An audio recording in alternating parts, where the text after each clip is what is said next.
Good morning. Real analysis के next lecture में आज हम लोग लैग्रेंज मीन वैल्यू थ्योरम क्या होती है, ज्योमेट्रिकल मीनिंग क्या होता है इसका, और इस पर बेस्ड क्वेश्चंस कैसे सॉल्व किए जाते हैं, इन सब बातों पर डिस्कशन करेंगे।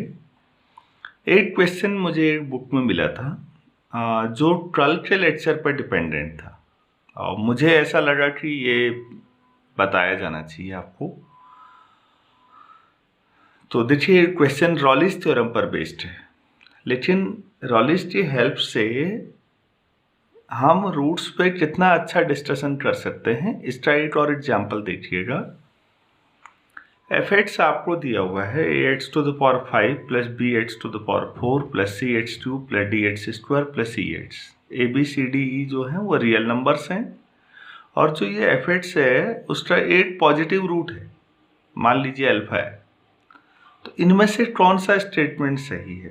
एक भी हो सकता है, एक से ज़्यादा स्टेटमेंट भी सही हो सकते हैं। तो अब आप देखिए किस तरह से सॉल्व किया जाए। F X equal to A X to the power 5 plus B X to the power 4 plus C X cube plus D X square plus E X. तो F0 0 आ जाएगा और दूसरा आपको दिया हुआ है कि अल्फा है रूट, तो एफ अल्फा भी क्या होगा? 0। F0 तो आप देख ही रहे हैं 0 आएगा। एफ अल्फा दिया हुआ है कि भाई अल्फा रूट है तो एफ अल्फा 0 होगा। और रियल लाइन पर यह भी कहा गया है कि अल्फा पॉजिटिव होगा तो 0 के राइट हैंड साइड में होगा। चलिए ठीक हो गया। तो फिर अब यहां से हम लोग डिस्कशन करते हैं कि जो f है वो पॉलिनोमियल होने की वजह से हमेशा कंटिन्यूअस और डिफरेंशिएबल तो होगा ही। तो यहां पर हम ले लेते हैं F x is continuous in close interval 0 to alpha and differentiable in open interval 0 to alpha और also f0 equal to f alpha। रॉलिस की तीनों कंडीशन सेटिस्फाई हो रही है ना, तो फिर इन दोनों के बीच में कहीं पर इनका जो डेरिवेटिव होगा उसका एक रूट आएगा। So by Rolle's theorem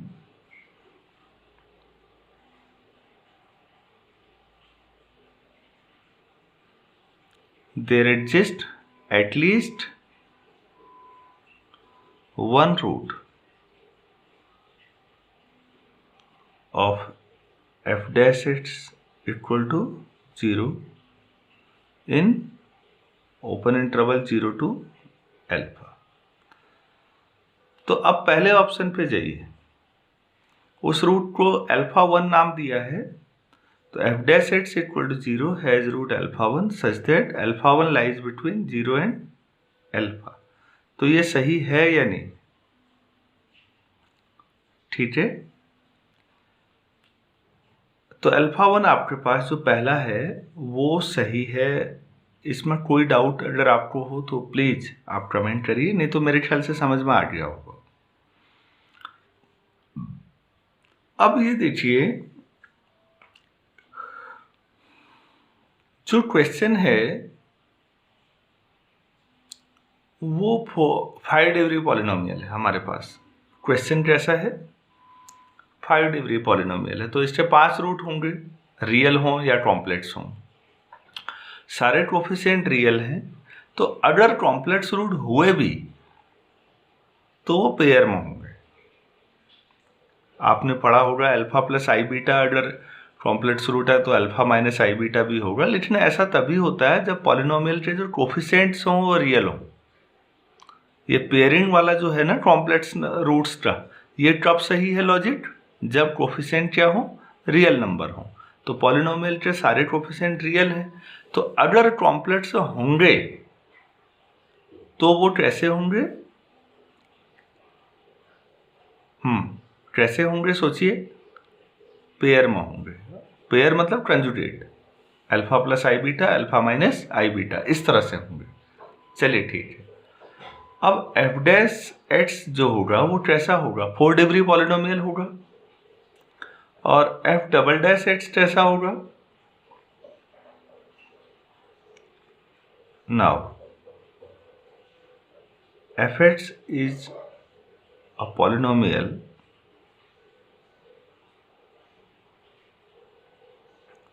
with degree 5. F dash x is a polynomial with degree 4.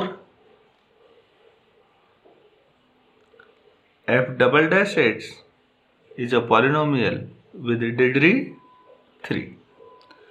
तो f double dash x 3 degree polynomial है, तो उससे 3 रूट होंगे।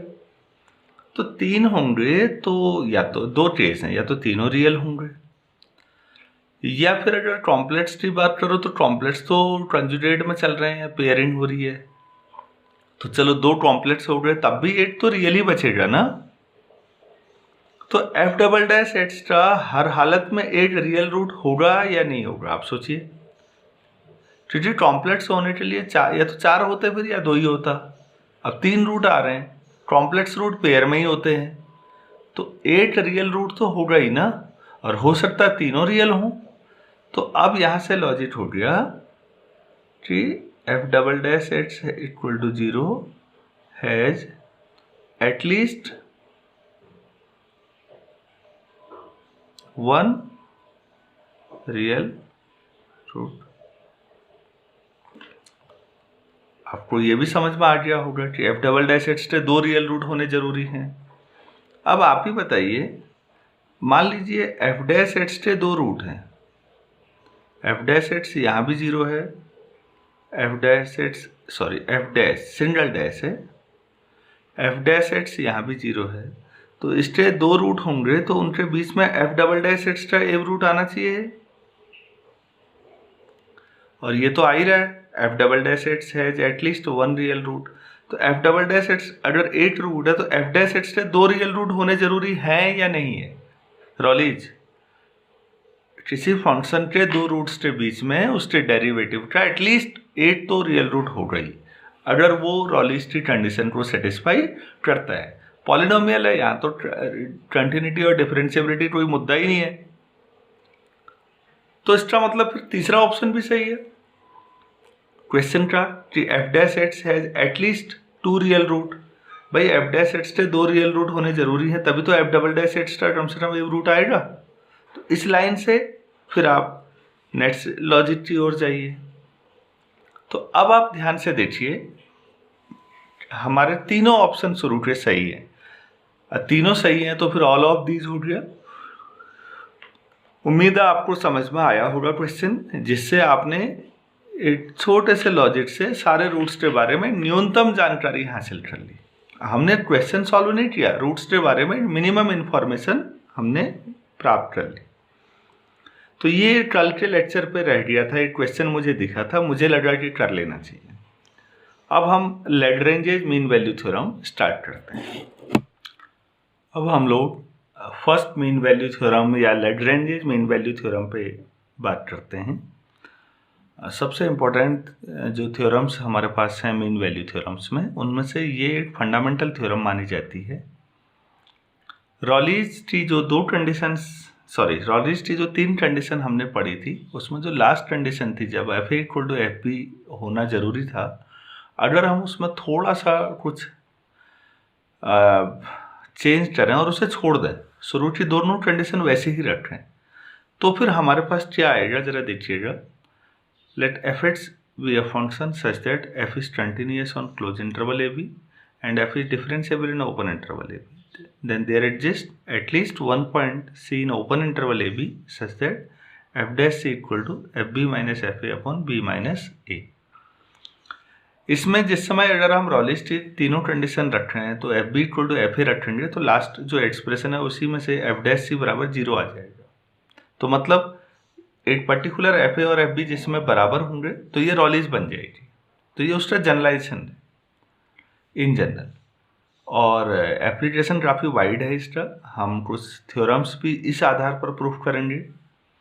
सेकेंड जो मीन वैल्यू थ्योरम है वो कॉशी की वजह से है, जिसको जनरल मीन वैल्यू थ्योरम भी बोलते हैं। चलिए हम इसे प्रूफ करते हैं कि इसको कैसे किया जाए। अगर कल वाला लेक्चर आपने ध्यान से देखा हो तो आपको ये आसानी से समझ में आना चाहिए। हम एक फंक्शन कंसिडर करते हैं। Let us consider a function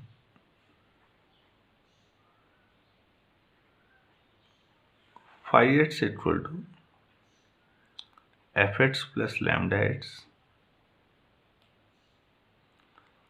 where lambda is an arbitrary constant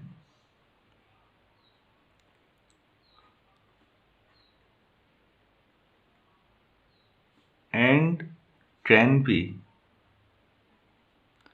determined by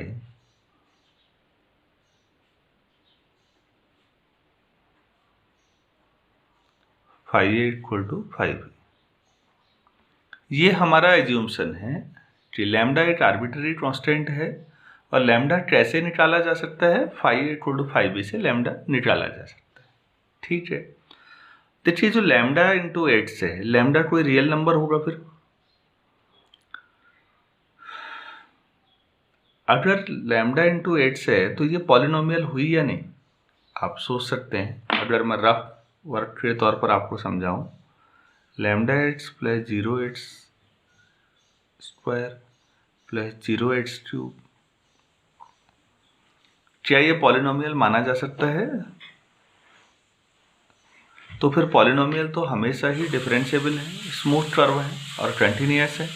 तो लैम्डा एक्स डिफरेंशिएबल भी है, कंटिन्यूअस भी है। दूसरा फंक्शन है एफ एक्स तो कंटिन्यूअस भी है और डिफरेंशिएबल भी है, ये आप जानते ही हैं।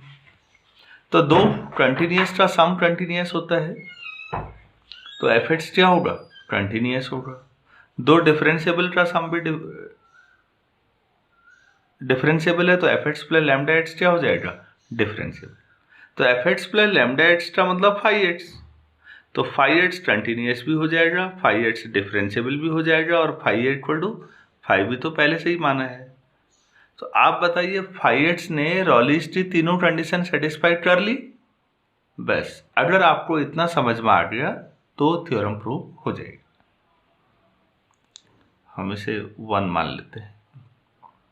देखिए, being a polynomial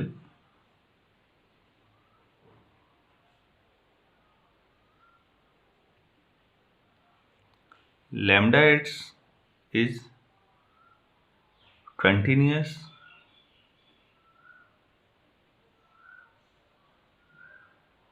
as well as differentiable in R, और एफ एक्स आपके पास क्लोज इंटरवल में कंटिन्यूअस है, तो दोनों का कॉमन जोन क्या आएगा? आर का और क्लोज इंटरवल ए बी का।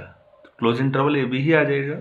ये आर पूरा है और क्लोज इंटरवल ए बी यहाँ से यहाँ तक है, तो दोनों में कॉमन यही जोन आएगा। तो फिर so F X plus lambda X that is phi X is continuous in closed interval AB and differentiable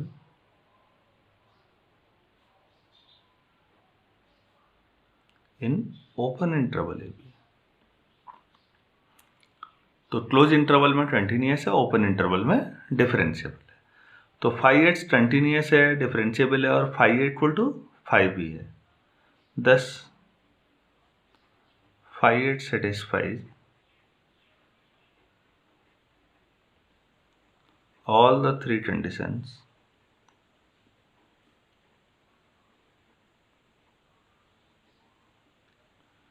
of Raleigh's theorem।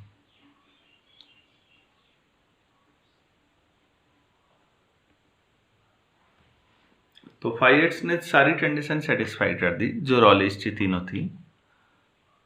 Thus there must exist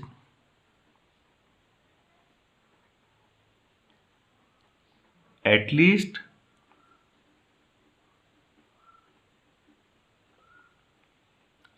one point C belongs to open interval AB such that phi dash C क्या होना चाहिए, 0। तो पूरा discussion जो है वो रॉलिस के base पर चला। अब कुछ नया नहीं करना है, अब जितना हमने लिखा है ये कैलकुलेशन करनी है। हमने phi A equal to phi B लिखा है ना, तो उसे यूज करते हैं। Using phi A equal to phi B in equation 1 period. तो इक्वेशन 1 मतलब ये फाई ए क्या होगा, F A plus lambda A, phi B F B plus lambda B, दोनों बराबर कर लेते हैं। तो F A plus lambda A equal to F B plus lambda B.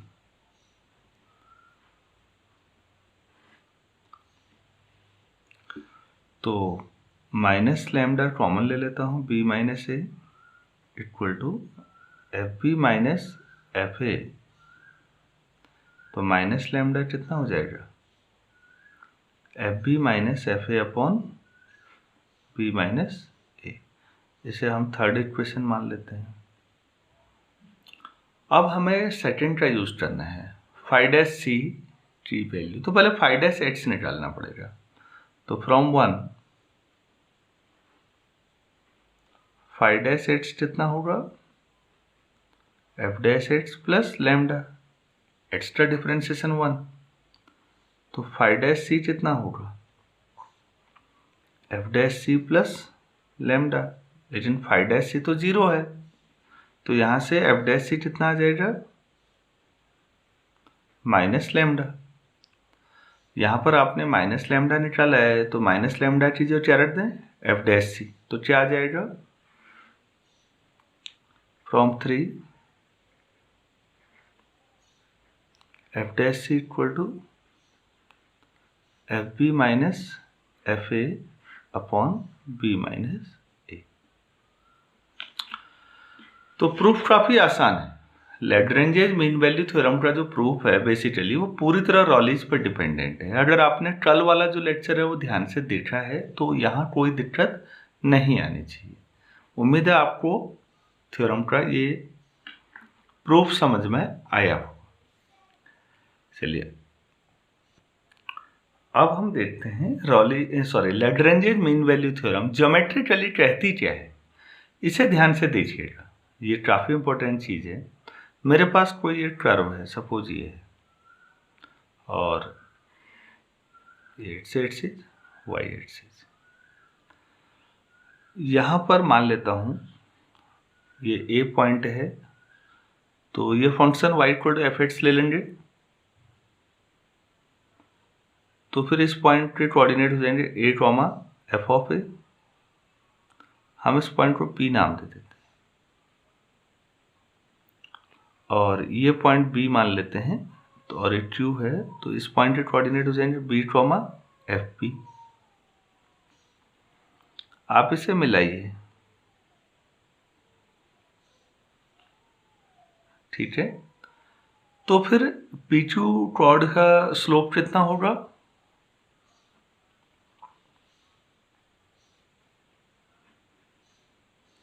Slope of chord P Q कितना, F B minus F A upon B minus A. तो theorem ये कहती है कि ए और बी के बीच में, मतलब ओपन इंटरवल में, आपको कम से कम एक पॉइंट तो ऐसा मिलेगा जहां पर जो टेंजेंट होगी वो इस कॉर्ड के पैरेलल होगी। अब उसे क्या नाम दे दिया हमने, सी। ये जो टेंजेंट होगी इस कॉर्ड के पैरेलल होगी। अगर ये सी है तो इस पॉइंट पर सोचिए डेरिवेटिव जो टेंजेंट का स्लोप है वो क्या निकलेगा, एफ डैश सी। और आपने अभी पढ़ा था ये पॉइंट मान लेते हैं ए,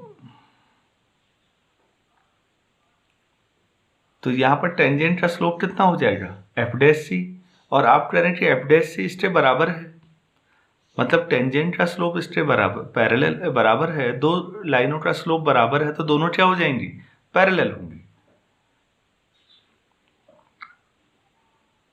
स्लोप ऑफ टेंजेंट एट ए, तो वो क्या आ जाएगा एफ डैश सी, और आप दोनों बराबर कह रहे हैं, तो geometrically if a curve satisfies, एक फंक्शन है आपके पास जो लैग्रेंजेस मीन वैल्यू थ्योरम की दो कंडीशन सेटिस्फाई करता है, तो फिर आपको ओपन इंटरवल ए बी में कम से कम एक पॉइंट ऐसा मिलेगा जहां पर टेंजेंट इस कॉर्ड के पैरेलल होगी। कौन सी कॉर्ड, ए और बी जो कर्व पे पॉइंट है इनको मिलाने वाली। उम्मीद है आपको समझ में आ गई होगी थ्योरम। अब बात यह जी एटलीस्ट ही क्यों रहा, ये तो ऐसा लगता है एक ही पॉइंट पर ऐसा हो रहा हो। अब आप ऐसा सोचिए कर्व ऐसा भी तो हो सकता है,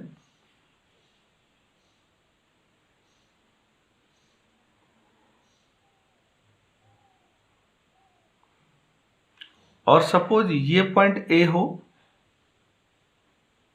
और ये पॉइंट बी हो, ऐसा हो सकता है या नहीं, सोचिए।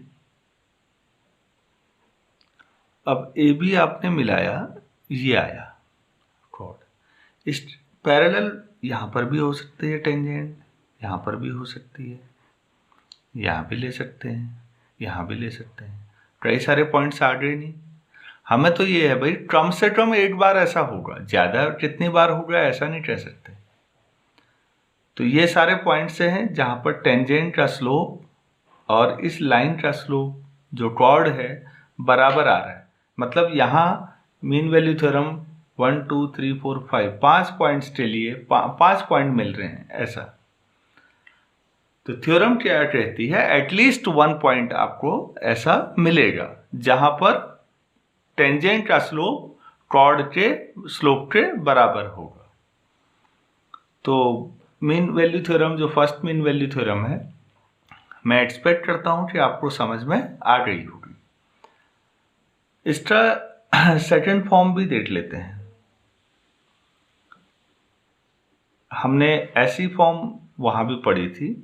हम लोग जब a टू b कहते हैं तो हम a to a plus H भी तो कह सकते हैं, इसे ही b मान लीजिए। तो आपको कल भी हमने कहा था, तो c को हमने क्या ले लिया था a प्लस थीटा एच, और जो थीटा था वो 0 से 1 के बीच में था। अगर ये चीजें हम यहाँ लिख रहे हैं मीन वैल्यू थ्योरम में और b को क्या मान लें a प्लस एच, तो एक्सप्रेशन क्या हो जाएगा F dash a plus theta H F B, मतलब F of A plus H minus F of A upon A plus H minus A से ए कैंसिल हो जाएगा, तो आपके पास आ जाएगा F of A plus H minus F A equal to H F dash A plus theta H. Theta क्या होगा 0 से 1 के बीच होगा। ये मीन वैल्यू थ्योरम का एक्सप्रेशन थीटा फॉर्मेट में है और काफ़ी इंपॉर्टेंट है। आप इसे ऐसे भी लिख सकते हैं F of A plus H equal to F A plus H F dash of A plus theta H. आप इस फॉर्म में भी इसे याद कर सकते हैं। एक्चुअल में टेलर एक्सपेंशन जब आप करेंगे तो आप ये बेस बना रहे हैं, ये एक ही बार डिफरेंशिएबल है फंक्शन, स्टेटमेंट में ऐसा कहा गया था तो आपने एफ डैश तक निकाला। अगर आपको कहा गया होता कि ये जो फंक्शन है ये डबल डिफरेंशिएबल है तो हम इसका एक्सपेंशन ऐसे एफ डबल डैश तक ले जाते, और अगर nth डेरिवेटिव तक आप बात करते हैं तो nth डेरिवेटिव तक जहां n इन्फिनिटी हो जाता है बाद में। तो आपने टेलर थ्योरम का जो एक्सपेंशन इन जनरल हम पढ़ेंगे इसी चैप्टर में आगे देखेंगे, तो वो कैसे होता है और क्यों होता है उसका जो शुरुआती हिंट है वो टेलर को यहाँ से मिला है, और इसी बहाने आपकी मीन वैल्यू थ्योरम भी क्लियर हो गई। तो मीन वैल्यू थ्योरम, उसका ज्योमेट्रिकल इंटरप्रिटेशन और उसका ये सेकंड फॉर्म, उम्मीद है तीनों चीजें आपको क्लियर हो गई होंगी। लैग्रेंज मीन वैल्यू थ्योरम पर कुछ क्वेश्चंस हमें करने चाहिए। मैं सोच रहा हूँ कि जो प्रूफ कर रहे हैं उसी पैटर्न को फॉलो करते हुए नेक्स्ट थ्योरम का प्रूफ कर लेते हैं पहले, फिर क्वेश्चंस अटेम्प्ट करेंगे। तो क्रॉसी मीन वैल्यू थ्योरम हम लोग देख रहे हैं। ये एनालिसिस को आज जिस रूप में हम लोग पढ़ते हैं ना, उसको इस रिगरस फॉर्म में प्रूफ और ब्रांच को डेवलप करने में क्रॉसी का जितना बड़ा रोल है, मुझे लगता है फाउंडेशन स्टोन आप कह सकते हैं। बाद में लोगों ने उस ब्रांच को आगे बढ़ाया है, बहुत अच्छा काम किया है, लेकिन जो आप फाउंडेशन रखने की बात है वो पूरा क्रेडिट क्रॉसी को जाता है। ठीक, इनकी थ्योरम क्या कहती है जरा इस पे ध्यान देते हैं। एफ और जी यहाँ दो फंक्शंस उठा लिए और दोनों कंटिन्यूअस हैं क्लोज इंटरवल ए बी में, दोनों डिफरेंशिएबल हैं ओपन इंटरवल ए बी में। Then there exists at least one point C belongs to open interval AB such that f dash C upon G dash C equal to FB minus FA upon GB minus G, और G dash कहीं पर भी zero नहीं होगा। अब कई लोग इसी को तीसरी कंडीशन यहाँ भी लिख लेते हैं, वो आपकी इच्छा है। मैंने पहली मीन वैल्यू थ्योरम की सिमेट्री को देखते हुए यहाँ दो ही पॉइंट रखे, क्योंकि G डिनोमिनेटर में आप रख रहे हैं तो ऑब्वियस है कि G डैश कहीं भी जीरो नहीं आना चाहिए। इसमें पहला पॉइंट जो उभर के आता है वो ये है कि भाई इस थ्योरम की जरूरत ही क्या थी। आपने लैग्रेंजेज मीन वैल्यू थ्योरम पढ़ी, अगर आप लैग्रेंजेज मीन वैल्यू थ्योरम दो फंक्शंस के लिए लगाते थे एक एक करके, तो F B minus F A upon B minus A, G dash C equal to G B minus G A upon B minus A, और दोनों को डिवाइड कर लेते, बी माइनस ए कैंसिल हो जाता, ये रिजल्ट मिल जाता। तो ये पहला क्वेश्चन उठता है कि जब आप दो फंक्शंस के लिए मीन वैल्यू थ्योरम लगा के डिवाइड कर सकते हैं और ये रिजल्ट आ जाएगा, तो फिर इसे नई थ्योरम कैसे माना जाए। उम्मीद करता हूं आपको क्वेश्चन समझ में आ रहा होगा, और क्रॉसी जैसा महान मैथमेटिशियन इतना छोटा काम तो नहीं करेगा, तो जरूर कुछ खास बात है। आप इसका आंसर वीडियो को रोक के खुद सोचिए, पहले मैं बताऊंगा आप आंसर। देखिए, अगर आप किसी फंक्शन के लिए ऐसा निकालते हैं, सपोज ये एफ फंक्शन के लिए मीन वैल्यू थ्योरम निकालते हैं, तो वो कोई पॉइंट आपको जो मिलेगा, सपोज वो कौन सा पॉइंट है, C1 है। अब जो पॉइंट इस एफ के लिए मिलेगा वही जी के लिए मिले जरूरी तो नहीं है, हो सकता है ये कंडीशन कहाँ पर सेटिस्फाई हो रही है, C2 पर। तो अगर आप डिवाइड करेंगे तो ये हो जाएगा एफ डैश C1 अपॉन जी डैश C2। राइट साइड तो मिल जाएगा, लेफ्ट साइड क्या हो जाएगा, एफ डैश C1 अपॉन जी डैश C2। जबकि जो थ्योरम है वहां दोनों फंक्शंस के लिए एक ही कॉमन पॉइंट मिल रहा है, C। आपको समझ में आया होगा, मैंने खुद ही एक डाउट क्रिएट किया, एक सवाल पूछा जो नॉर्मली पूछा जाता है कई जगह कि क्रॉसी मीन वैल्यू थ्योरम प्रूफ करने की क्या जरूरत है। भाई एफ और जी दोनों के लिए मीन एलएमबीटी लगाइए, लैग्रेंजेज मीन वैल्यू थ्योरम लगाइए और डिवाइड कर लीजिए। तो आप ये कहेंगे सर अलग अलग अगर हम लगाते हैं थ्योरम्स एफ और जी के लिए, तो दोनों के लिए जो सी है वो अलग अलग आ सकता है। पहला कहीं C1 पर ऐसा है तो दूसरा C2 पर है। आपने गौर किया था, ज्योमेट्रिकल इंटरप्रिटेशन पे जाइए, टेंजेंट का स्लोप कॉर्ड के स्लोप के बराबर आ रहा है, तो भाई एफ का ग्राफ अलग होगा, जी का अलग होगा ना, तो C1 C2 अलग अलग पॉइंट हो सकते हैं। क्रॉसी मीन वैल्यू थ्योरम की तारीफ ये है कि ये दोनों फंक्शन के लिए एक ही कॉमन सी लेके आता है। इसका मतलब ये दो बार लैग्रेंज थ्योरम नहीं लगाई गई है, ये यूनिक अलग थ्योरम है। उम्मीद है आपको ये एक्सप्लेनेशन समझ में आया होगा। अब हम इसे प्रूफ करते हैं।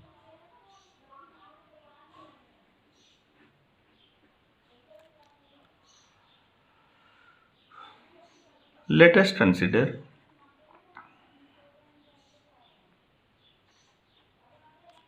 phi x equal to fx plus lambda gx, where lambda is arbitrary constant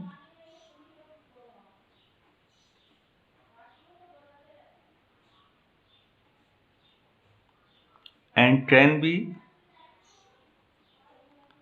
determined by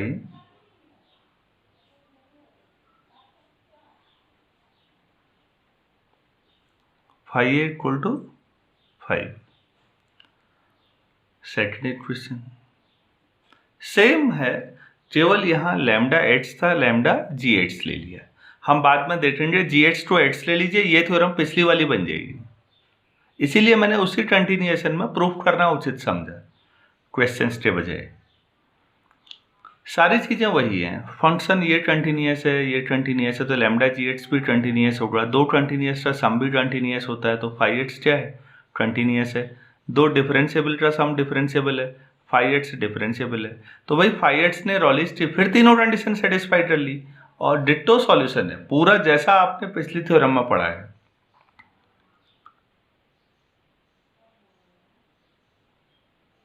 we observe that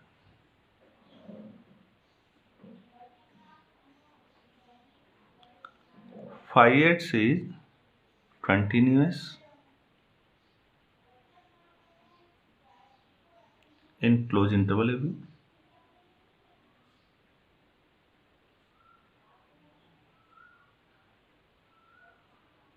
and differentiable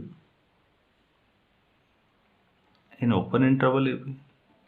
और phi a equal to phi b तो पहले से ही है, तो phi x ने रॉलिस की तीनों कंडीशन सेटिस्फाई कर दी।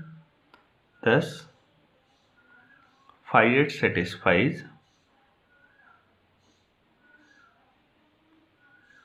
all the conditions of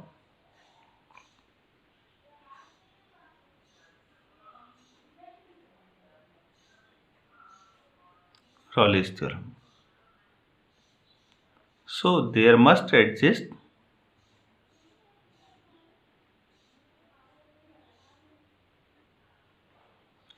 at least one point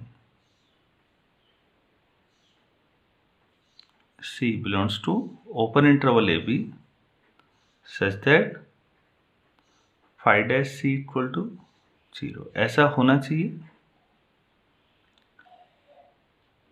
बाकी वैसे ही मैथमेटिकल कैलकुलेशन है जैसा हमने पहले किया था। मैं इसको दो पार्ट में बांट देता हूँ। यहाँ पर देखिए phi A equal to phi B लगा देते हैं पहले इक्वेशन में। तो using 2 in 1 in equation 1 we get phi a का मतलब fa plus lambda G A equal to F B plus lambda G B. तो lambda common minus lambda G B minus G A equal to F B minus F A. तो minus lambda कितना हो जाएगा, F B minus F A upon G B minus G ए।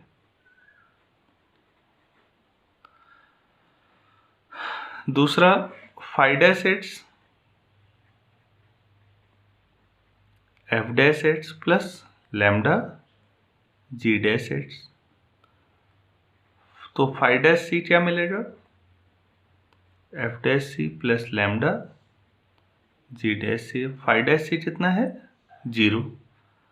तो यहाँ से इसे उधर ले जाकर माइनस लैम्डा कितना हो जाएगा, एफ डैश सी अपॉन जी डैश सी।